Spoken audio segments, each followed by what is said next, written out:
Hello everyone, welcome to Neso school. हम पढ़ रहे हैं public private division of gender के बारे में। हमने पिछले 2 पार्ट्स में ये समझा है कि पब्लिक प्राइवेट डिवीजन का मतलब क्या होता है, कैसे जेंडर के आधार पर हमारी सोसाइटी में एक्टिविटीज को, लेबर्स को डिवाइड किया गया है और कैसे हमारे पूरे वर्ल्ड में इस डिवीजन को कम करने के लिए डिफरेंट फेमिनिस्ट मूवमेंट्स को शुरू किया गया। अब हम आ चुके हैं इस टॉपिक के आखिरी पार्ट में, जहां पर हम पढ़ने वाले हैं जेंडर डिस्क्रिमिनेशन के बारे में। हमारे आज के लेक्चर का नाम है public private division of gender part 3। तो देख लेते हैं इस लेक्चर के टॉपिक्स। हमारे इस लेक्चर का एक ही टॉपिक होने वाला है जिसका नाम है जेंडर डिस्क्रिमिनेशन, जहां पर हम ये समझेंगे कि कैसे इंडिया में, हमारे देश में जेंडर के आधार पर भेदभाव किया जाता है, डिस्क्रिमिनेट किया जाता है लड़कों के बीच में और लड़कियों के बीच में। ये टॉपिक आपके चैप्टर में 3 पेजेस में दिया गया है। ये शुरू होता है पहले पेज में यहाँ से लेकर यहाँ तक, उसके बाद सेकंड पेज में पूरा यहाँ से लेकर यहाँ तक और थर्ड पेज में इधर से लेकर इधर तक। तो बिना किसी देरी के शुरू करते हैं। देख लेते हैं हमारा यहाँ पे सबसे पहला पॉइंट। यहाँ लिखा है, in India women still lag much behind men despite some improvement since independence। मतलब कि इंडिपेंडेंस के बाद से 1947 के बाद से हमारे देश में काफ़ी ज़्यादा कोशिश करी गई, एफर्ट्स किए गए कि हम जेंडर इक्वालिटी को क्रिएट कर सके, हम महिलाओं की कंडीशन को इम्प्रूव कर सके और हमने काफ़ी हद तक जेंडर इक्वालिटी को हासिल करने की कोशिश करी। हमने काफ़ी इम्प्रूवमेंट्स भी करी, लेकिन उन इम्प्रूवमेंट्स के बावजूद भी आज भी हमारे देश में महिलाएं जो हैं वो पुरुषों से पीछे हैं।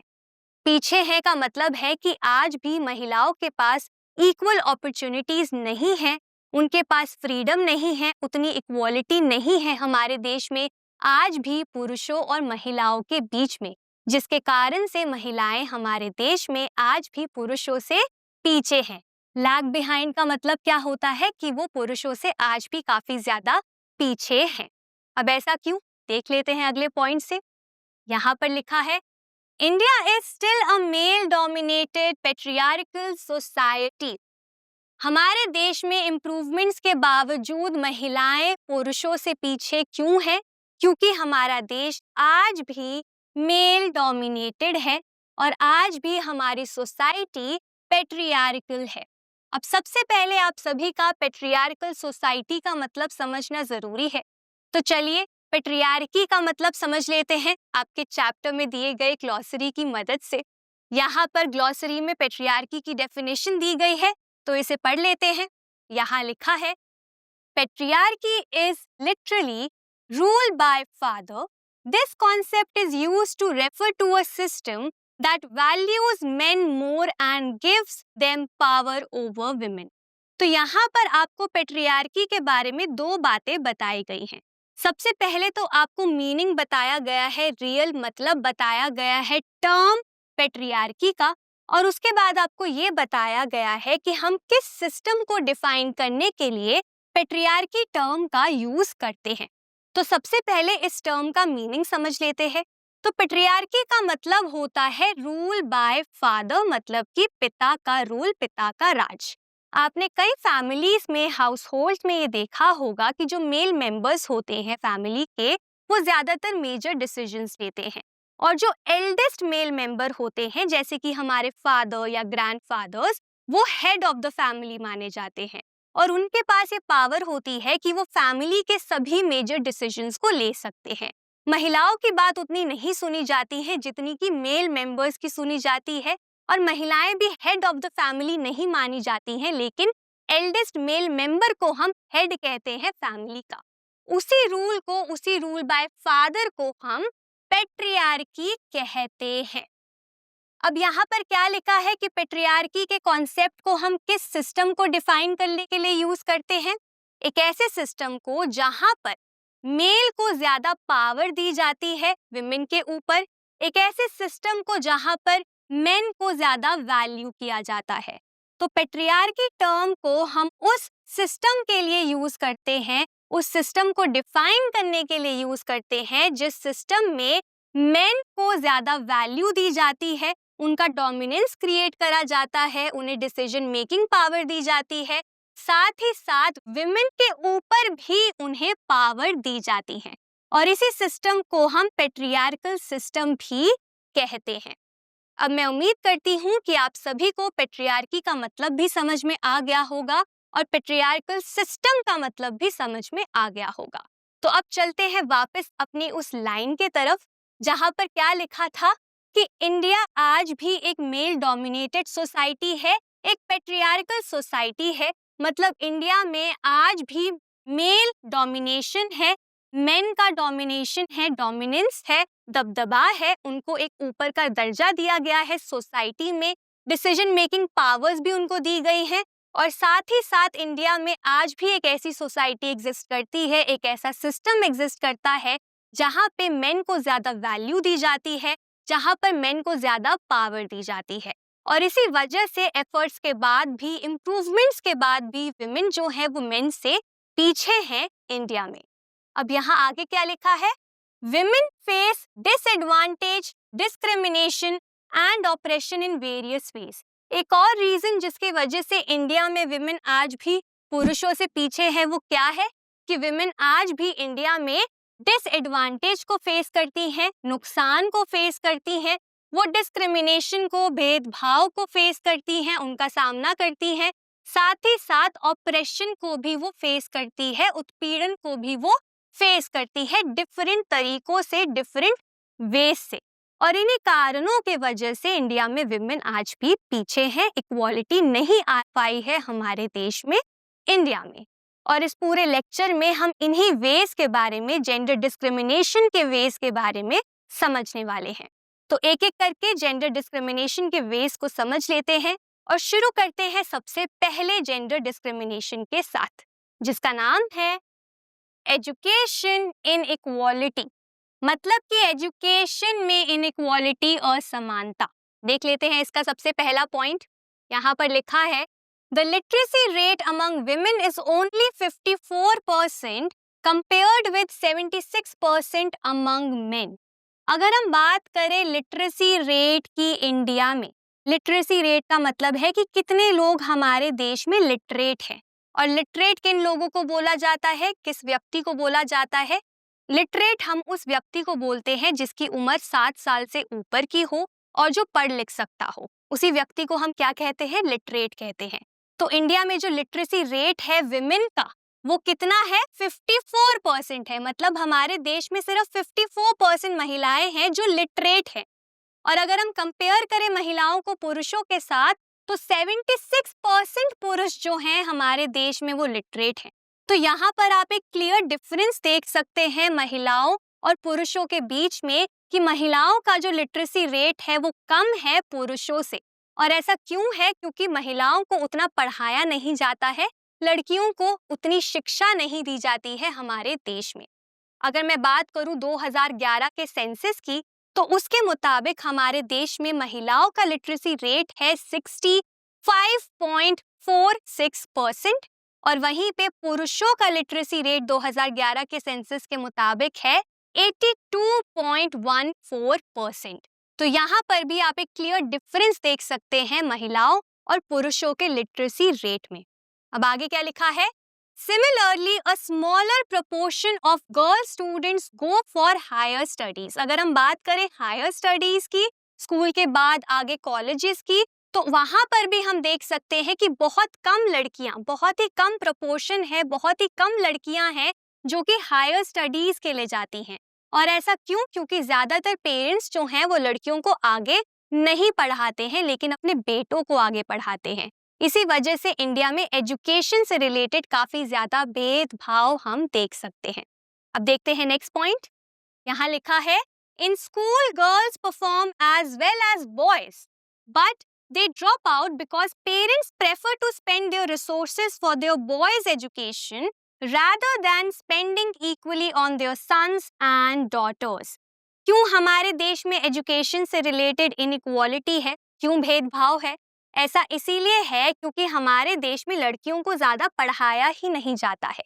ऐसा नहीं है कि स्कूल में लड़कियां अच्छा परफॉर्म नहीं करती हैं इसीलिए उन्हें स्कूल से निकाल दिया जाता है, ऐसा कुछ भी नहीं है।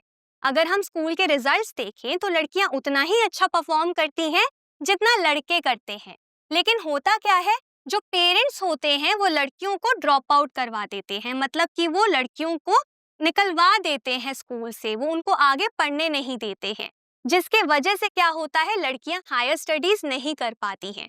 और ऐसा क्यों होता है? क्योंकि पेरेंट्स क्या प्रेफर करते हैं, वो चाहते हैं कि वो अपने लड़के की एजुकेशन में ज्यादा पैसे लगाएं, वो अपने बेटों की एजुकेशन पर ज्यादा रिसोर्सेज को स्पेंड करना चाहते हैं, बेटियों के एजुकेशन पर नहीं। इसीलिए ज्यादातर क्या होता है कि लड़कों को आगे पढ़ाया जाता है, वहीं पे लड़कियों की शादी करा दी जाती है बहुत ही कम उम्र में, जिसके वजह से एजुकेशन के एरिया में बहुत ज्यादा इनइक्वालिटी आ जाती है हमारे देश में। तो पेरेंट्स क्या प्रेफर करते हैं कि वो अपने रिसोर्सेस को लड़कों की एजुकेशन पर लगाएं।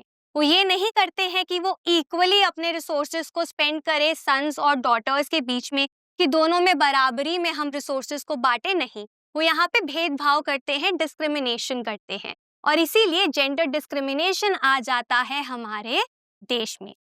तो ये था सबसे पहला way of discrimination in India. अब आगे बढ़ते हैं दूसरे जेंडर डिस्क्रिमिनेशन के तरफ, जिसका नाम है अनपेड वर्क। देख लेते हैं सबसे पहला पॉइंट। यहाँ लिखा है, the proportion of women among the highly paid and valued jobs is still very small। अगर हम हमारे देश में देखें तो बहुत कम महिलाएं ऐसी हैं जिनको बहुत ज्यादा पे किया जाता है उनकी जॉब्स के लिए, या फिर वो कोई ऐसी जॉब कर रही होती है जो कि बहुत ज्यादा वैल्यूड होती है, जिसकी काफी ज्यादा इज्जत होती है, काफी ज्यादा कीमत मांगी जाती है जिस जॉब की, वो जॉब में महिलाएं बहुत कम हैं आज भी हमारे देश में। इसके बाद देखते हैं next point. On an average, an Indian woman works 1 hour more than an average man every day। अगर हम बात करें डेटा की तो हमारे देश में ऑन एन एवरेज एक इंडियन वुमेन जो है, एक इंडियन महिला जो है, वो 1 घंटा ज्यादा ही काम करती है एक एवरेज मैन से हर रोज। तो ऐसा नहीं है कि महिलाएं काम नहीं करती हैं, वो काम करती हैं, इनफैक्ट वो 1 घंटा ज्यादा ही काम करती हैं पुरुषों से। लेकिन उसके बावजूद हमारे देश में क्या होता है, yet much of her work is not paid and therefore often not valued. वो इतना काम करती हैं लेकिन उसके बावजूद उनके कामों को वैल्यू नहीं किया जाता है, रिकॉग्नाइज नहीं किया जाता है, और ना ही उनके कामों के लिए उन्हें पे किया जाता है, पैसे दिए जाते हैं। और यहाँ पर मेनली बात हो रही है डोमेस्टिक लेबर की, मतलब कि जो महिलाएं घर पर काम करती हैं, हाउस होल्ड वर्क करती हैं, उस वर्क के लिए उनको वैल्यू नहीं दी जाती है, उस वर्क के लिए उन्हें पैसे नहीं दिए जाते हैं। तो वो काम करती हैं, इक्वल या ज्यादा काम करती हैं, लेकिन फिर भी उनको उतनी वैल्यू नहीं मिलती है, पैसे नहीं मिलते हैं उन कामों के लिए। और इसी वजह से जेंडर डिस्क्रिमिनेशन और ज्यादा क्रिएट हो जाता है हमारी सोसाइटी में, हमारे देश में। तो ये था second way of gender discrimination, unpaid work. अब बढ़ते हैं हमारे third way of gender discrimination के तरफ, जिसका नाम है अनइक्वल पे फॉर इक्वल वर्क। मतलब काम तो इक्वल है, काम तो सेम है, लेकिन उस काम के लिए जो पैसे दिए जा रहे हैं वो अनइक्वल है। देख लेते हैं हमारा सबसे पहला पॉइंट यहाँ पर। इधर लिखा है, The Equal Remuneration Act 1976 provides that equal wages should be paid to equal work। अब 1976 से पहले हमारे देश में क्या हो रहा था कि महिलाएं और पुरुष दोनों इक्वल काम कर रहे थे, दोनों सेम काम कर रहे थे। इक्वल काम का मतलब है कि जो काम पुरुष कर रहे थे वो सेम काम महिलाएं भी कर रही थी, लेकिन फिर भी दोनों को अनइक्वली पे किया जा रहा था उस सेम काम के लिए। मतलब कि अगर एक महिला खाना बना रही है और एक पुरुष खाना बना रहा है बाहर, तो पुरुष को ज्यादा पे किया जा रहा था लेकिन महिला को कम पे किया जा रहा था। तो इस प्रॉब्लम को सॉल्व करने के लिए हमारे देश में क्या हुआ, एक एक्ट लाया गया, जिस एक्ट का नाम क्या है, इक्वल रेम्यूनरेशन एक्ट। कब लाया गया, 1976 में। और इस एक्ट में बोला गया कि हम क्या करेंगे, हम इक्वल वर्क के लिए इक्वल वेज देंगे। मतलब कि सेम काम के लिए हम सेम पैसे देंगे, पुरुषों को भी और महिलाओं को भी। हम जेंडर के आधार पर भेदभाव नहीं करेंगे कि काम तो सेम है लेकिन क्योंकि महिला है तो कम पैसे देंगे और पुरुष है तो ज्यादा पैसे देंगे। और इसीलिए हम ये एक्ट लेकर आए, हमने इस एक्ट को इम्प्लीमेंट किया। लेकिन उसके बाद क्या होता है, देख लेते हैं अगले पॉइंट में। यहाँ लिखा है, however, in almost all areas of work, from sports and cinema to factories and fields, women are paid less than men, even when both do exactly the same work. लेकिन 1976 के एक्ट के बाद भी हम आज भी ये देख सकते हैं कि ऑलमोस्ट सारे ही एरियाज ऑफ वर्क में, सारे ही ऑलमोस्ट प्रोफेशंस में, चाहे वो स्पोर्ट्स हो, सिनेमा हो, फैक्ट्रीज हो या फिर फील्ड्स हो, इन सभी प्रोफेशंस में आज भी महिलाओं को कम पे किया जाता है, उतना पे नहीं किया जाता है जितना मेन को किया जाता है, पुरुषों को किया जाता है, इवन दो वो दोनों सेम काम करते हैं। तो आज भी इस एक्ट के आने के बाद भी हम क्या देख सकते हैं कि हमारे देश में काम आज भी विमेन और मेन दोनों सेम कर रहे हैं, अलग अलग फील्ड्स में, अलग अलग प्रोफेशंस में, लेकिन फिर भी कई जगहों पर आज भी महिलाओं को कम पैसे दिए जाते हैं, पुरुषों को ज्यादा पैसे दिए जाते हैं इक्वल वर्क के लिए।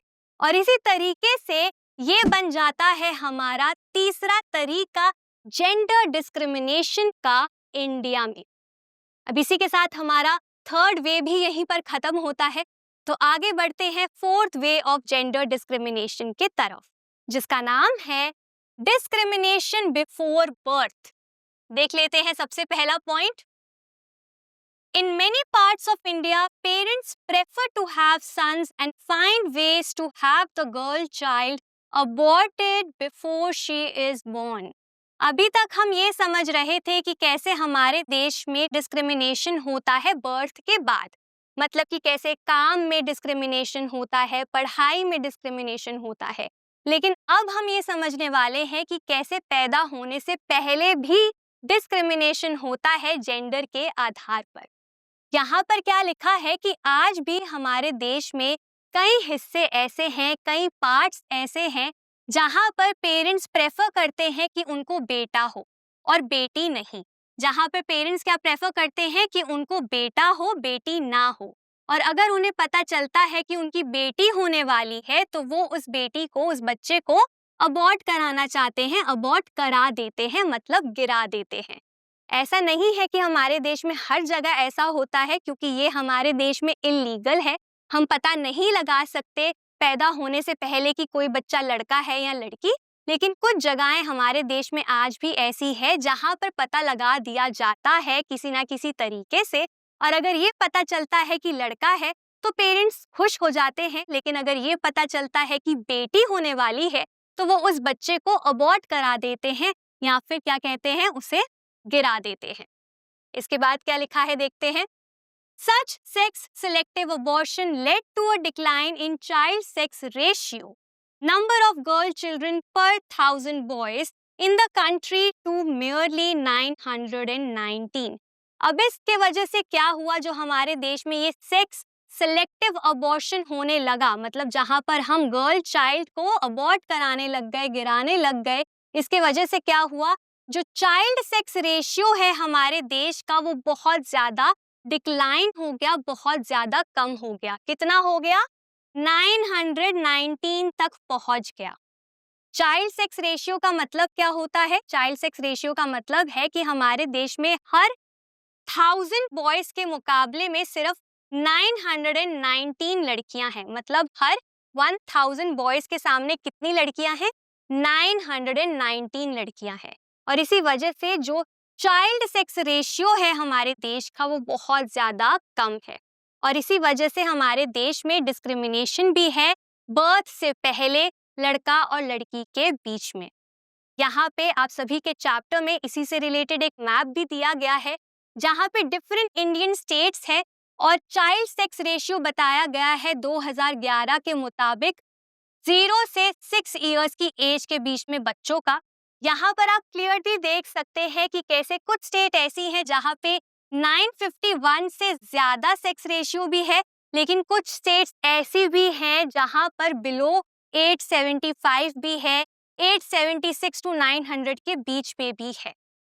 अब आप सभी कमेंट सेक्शन में मुझे ये बताइए कि इसमें से आपकी कौन सी स्टेट है और आपकी स्टेट का चाइल्ड सेक्स रेशियो कितना है। इसी के साथ हमारा ये fourth way of gender discrimination भी यहीं पर खत्म होता है। अब आगे बढ़ते हैं आखिरी, मतलब कि हमारा fifth way of gender discrimination, जिसका नाम है जेंडर बेस्ड वायलेंस, मतलब कि जेंडर के आधार पर हिंसा। देख लेते हैं यहाँ पर हमारा सबसे पहला पॉइंट, इधर लिखा है there are reports of various kinds of harassment, exploitation and violence against women. हमारे देश में कई सारी रिपोर्ट्स ऐसी आती हैं, कई सारी न्यूज़ेस भी ऐसी आती हैं जहां पर हम ये देख सकते हैं कि कैसे महिलाओं के अगेंस्ट, महिलाओं के खिलाफ हमारे देश में काफ़ी ज़्यादा हरासमेंट होती है, छेड़छाड़ होती है, उनके साथ एक्सप्लॉयटेशन होता है, उनके साथ शोषण किया जाता है और हिंसा भी की जाती है। आज भी हम न्यूज़ में कई बार ये पढ़ते हैं, कई बार ये देखते हैं कि कैसे महिलाओं के खिलाफ वायलेंस हो रहा है, कैसे महिलाओं के साथ हरासमेंट किया जा रहा है, ईव टीजिंग की जा रही है, उनको छेड़ा जा रहा है। तो इस तरीके की रिपोर्ट जो है हमारे देश में कई बार आई हैं और आज भी आती ही रहती हैं। देखते हैं next point, urban areas have become particularly unsafe for women. अगर हम बात करें अर्बन एरियाज की, टाउन्स की, सिटीज की, तो इन जगहों पर भी विमेन जो हैं, महिलाएं जो हैं, वो काफ़ी अनसेफ हो चुकी हैं, असुरक्षित हो चुकी हैं। ऐसा क्यों? क्योंकि women are not safe even within their own home from beating, harassment and other forms of domestic violence. क्यों सेफ नहीं है विमेन अर्बन एरियाज में या फिर रूरल एरियाज में भी? क्योंकि महिलाएं जो हैं वो अपने खुद के घर के अंदर भी सुरक्षित नहीं हैं, सेफ नहीं हैं। घर के बाहर तो उनके साथ शोषण किया जा रहा है, हरासमेंट हो रहा है, लेकिन घर के अंदर भी, उनके घर के अंदर भी उनके साथ क्या किया जा रहा है? हरासमेंट किया जा रहा है, उनको मारा जा रहा है, उनके साथ घरेलू हिंसा की जा रही है, जिसके वजह से महिलाएं हमारे देश में सेफ नहीं हैं। और ये क्यों एक जेंडर डिस्क्रिमिनेशन का तरीका है, क्यों एक वे है? ऐसा इसीलिए क्योंकि अगर हम कंपेयर करें महिलाओं को पुरुषों के साथ हमारे देश में, तो महिलाओं के साथ काफ़ी ज़्यादा अत्याचार होता आया है और आज भी होता है। उनके साथ ज़्यादा घरेलू हिंसा की जाती है, हरासमेंट उनके साथ होता है, एक्सप्लॉयटेशन भी उनका होता है। इसीलिए अगर हम कंपेयर करें दोनों को, तो महिलाओं के साथ ज़्यादा जेंडर डिस्क्रिमिनेशन यहाँ पे देखा जा सकता है। इसीलिए ये एक तरीका है, वे है जेंडर डिस्क्रिमिनेशन का इन इंडिया। इसी के साथ हमारा आखिरी वे ऑफ जेंडर डिस्क्रिमिनेशन भी यहीं पर खत्म होता है और हमारा ये टॉपिक जिसका नाम था जेंडर डिस्क्रिमिनेशन इन इंडिया यहीं पर खत्म होता है। मैं उम्मीद करती हूँ आपको ये लेक्चर अच्छा लगा होगा, आपको अच्छे से ये सभी टॉपिक समझ भी आ गए होंगे, आपको ये समझ आ गया होगा कि पेट्रियार्की का मतलब क्या होता है और कैसे हमारे देश में जेंडर डिस्क्रिमिनेशन किया जाता है अलग अलग तरीकों से। इसी के साथ हमारा public private division of gender यहीं पर खत्म होता है। आज के लिए बस इतना ही। अब मैं मिलूंगी आपसे अगले लेक्चर में एक नए इंटरेस्टिंग टॉपिक के साथ। Thank you.